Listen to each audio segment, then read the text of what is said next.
if in the ideal world, you have a clear set of articulated values for your company that is no more than 1 page, maybe 2 pages.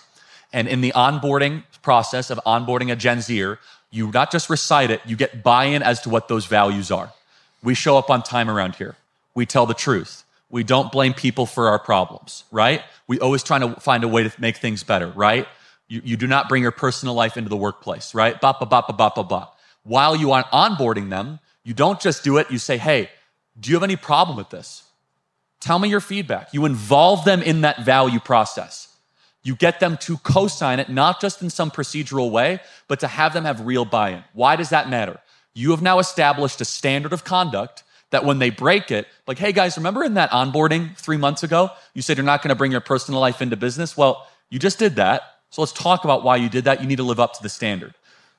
This is probably always been true in corporate life. It is so enormously important for Gen Z because they have a tendency to try to make, there's no like work-life separation. And they also will cry injustice sometimes for something that you think is a normal operating corporate business practice that they need to be reminded to in clear detail. So you can have like the 10 commandments of savory brands or whatever it is, right?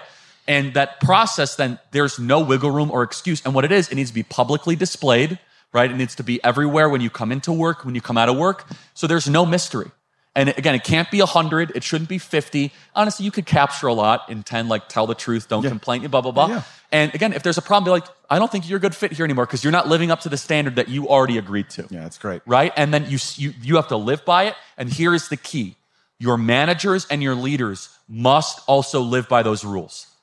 You will have a schism in your organization if the managers are living by a separate code. Now, they can have different privileges, but they cannot have different principles. I actually agree with that. Right? Privileges being is, okay, they can come a little later, they can have a company car, but they can't lie. No. Right? They can't do one thing. And like, so privileges and principles are two different things. So for us, it's worked very, very well. It's phenomenal. I'm going to shift because we're out of time, but I want to hear from you. You're obviously in some rooms that none of us are in, but we are all, I think all of us are going into a budgeting season. So we're talking about 2026. And you know, when 2024, Charlie, we sat down and with all of our different brands and management, we said, we think this is going to happen in 2025 and this is going to happen.